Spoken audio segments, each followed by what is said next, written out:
2,800 square feet. So, and I think that this exhibit should be permanent somewhere.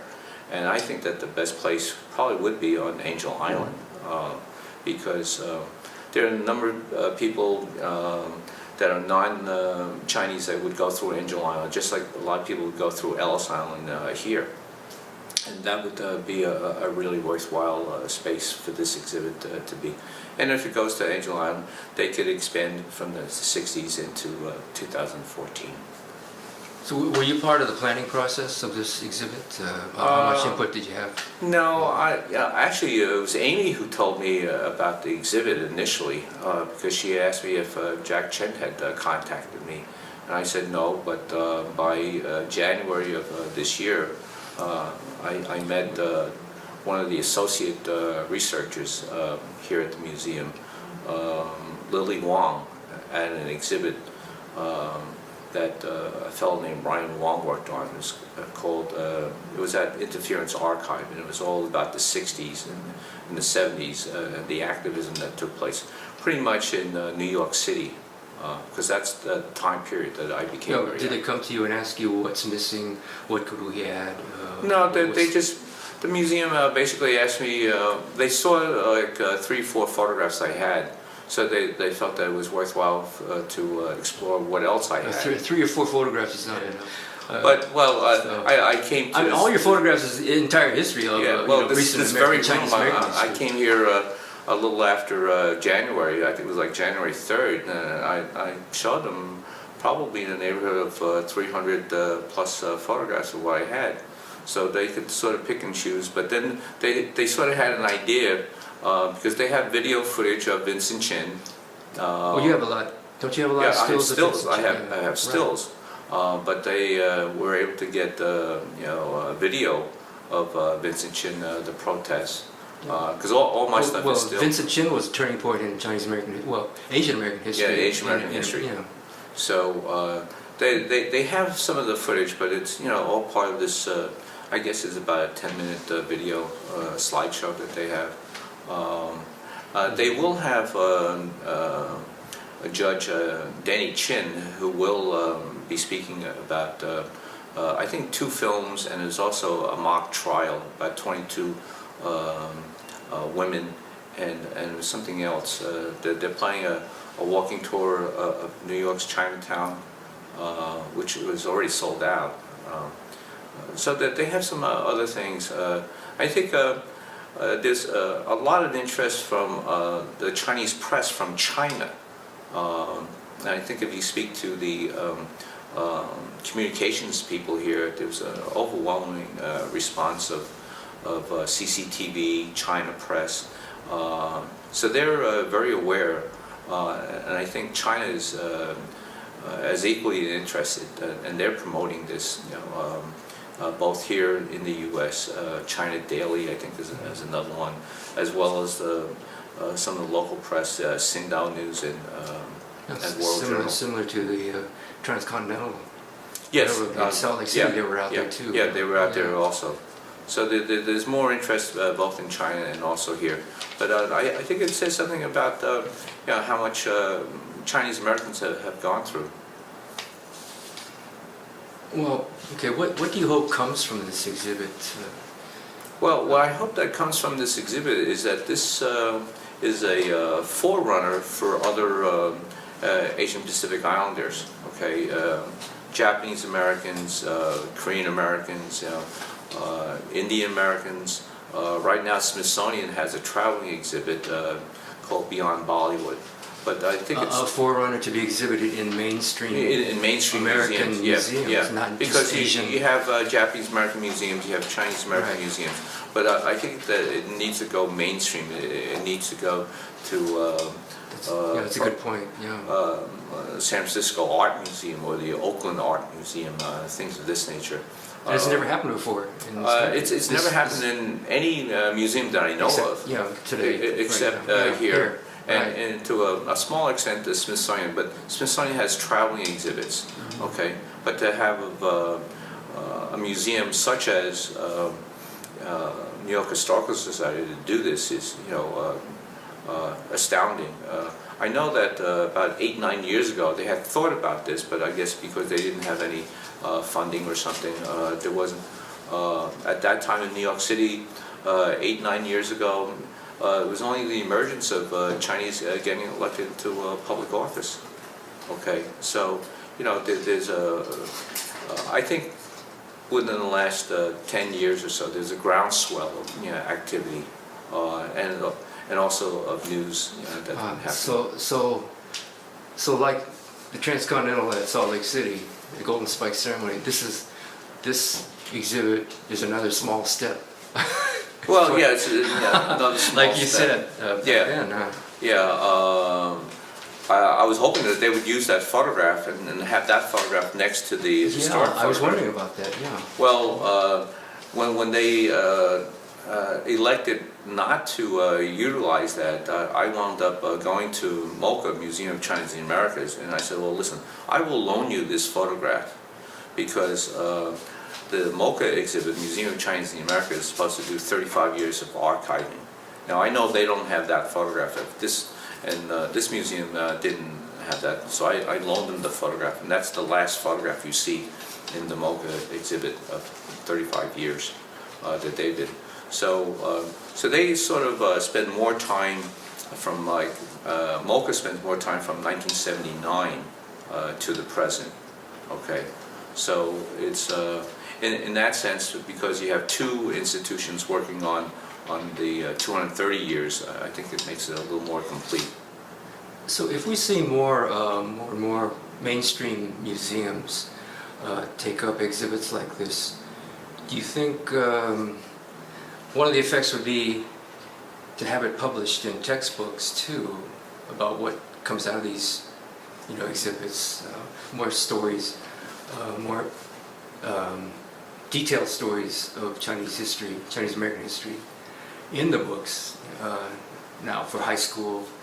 Yeah, well, I've always felt we get that in textbooks. Yeah, I felt that museums,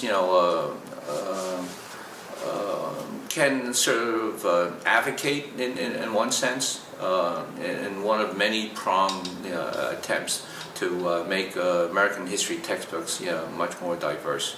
Right now, there's I think a school board in Texas that pretty much decides what goes into American history textbooks. Okay, so all of your publishers want to conform to what this Texas school board does, and I don't think there are too many Asian Americans on that Texas school board at all. But I think that I would like to see, speaking as a Chinese American, every time in an American history textbook you see the photograph from 1869 of the completion of the railroad when there are no Chinese, to the photograph that I took this year on the 145th anniversary next to it, so that in 145 years you could say that the Chinese have finally been included. But that's just one small step. Yeah, growing up, I remember the textbooks in history in high school. I didn't even think that Chinese were involved with the railroads, building railroads. Exactly. Commentary point, because these photos that appeared in book after book about these white guys. Yeah, well, 45 years ago, the Secretary of at Transportation had said who else but Americans could have built this railroad, and completely snubbed Philip Choi and Thomas Chin, who came from San Francisco. Yeah, that's another great story. Could you elaborate on that? Well, on the 100th anniversary, Philip Choi and Thomas Chin, who were representing the Chinese Historical Society of America out of San Francisco, placed a plaque in Sacramento about the Chinese starting the railroad, and then at the completion in Golden Spike they wanted to do the same thing. Initially they were on the program, but for some reason or another they just got cut out. And the story that I had heard was Philip Choi confronted the Secretary of Transportation in the men's room, wouldn't let him out until Philip had his say, and they finally agreed to accept the plaque in a private ceremony. And when I saw Philip Choi last Saturday at the gala for Chinese Historical Society of America, I told him that I wanted to do this 145th anniversary photograph because for him and for Thomas Chin. Okay, and he was actually very moved of that, and he said that he's glad that someone else is taking up where he's leaving off. You think Phil Choi will be at the 150th? Well, Phil in April of this year, he was strong enough to give a 2-hour walking tour of Chinatown for the Association of Asian American Studies. Now, 150th anniversary is 4 years from now. Oh, we should be concerned about ourselves if we're going to make it. Yeah. Well, if Phil Choi needs a wheelchair, I will push the wheelchair. Great. Yeah, I hope he does make it. That's a great story. That's about it. You got anything to add? No, I think people have asked me, well, what am I going to do next? What's my next kind of flash mob idea? And another thing that's bothered me, in addition to the Transcontinental Railroad, is Vincent Chin's case. Recently, people observed, I think it's the 32nd or the 33rd anniversary, and knowing what happened to Private Danny Chen committing suicide, in a year before he committed suicide, it was Harry Liu, a Marine corporal who was the nephew of Congresswoman Judy Chu. So I'm resolved to going to Henderson, Nevada on the next anniversary of Vincent Chin and organizing a flash mob in front of the residence of Ronald Edens, because he's most responsible for the death of Vincent Chin. He was fined $2 million in a civil lawsuit for the wrongful death of Vincent Chin many years ago, and he hasn't paid a dime. Okay, despite the fact that he's probably 75 years old now. I will do this on an annual basis until he's 6 feet under, pushing up daisies. And the moral premise to that is, if the community knows that there's a sex offender who lives in a neighborhood, I think that people should know what Ronald Edens did 32, 33 years ago. And he's probably, if you speak to him, he'll say he's sorry, but he still hasn't paid a dime. And Nevada is one of those states that if you owe debts in one state, you can go there and not pay. This is very similar to O.J. Simpson. He left California and moved to Florida because he didn't want to pay for the wrongful death of Ronald. I think it was Ronald Goldman in that case. So I want to do this on an annual basis, so he can't walk away from it.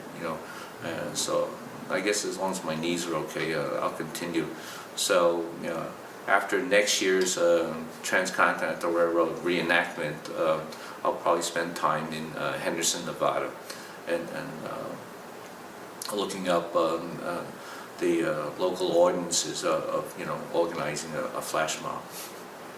It's right next to Las Vegas. Right? Yeah, it's right. It's like a suburb of Las Vegas. Vincent Chin. Is that number one on your mind now? Vincent Chin thing? That's pretty much on my mind now. Right now, I have like. You feel it's not resolved yet? It's not resolved. It's not resolved. That would be another act of photographic justice. Wow. For Vincent Chin that his mother couldn't accomplish. And as far as Private Danny Chen, they had a street named after him. There's some legislation that's been enacted in the military and so forth. 30 years from now, people are going to remember Vincent Chin. Are you in contact with his mother? Is she still? Yeah, she's around. I'm not in direct contact with her, but there are other people who are. So the mother doesn't need another person in her face. Asking this and asking that.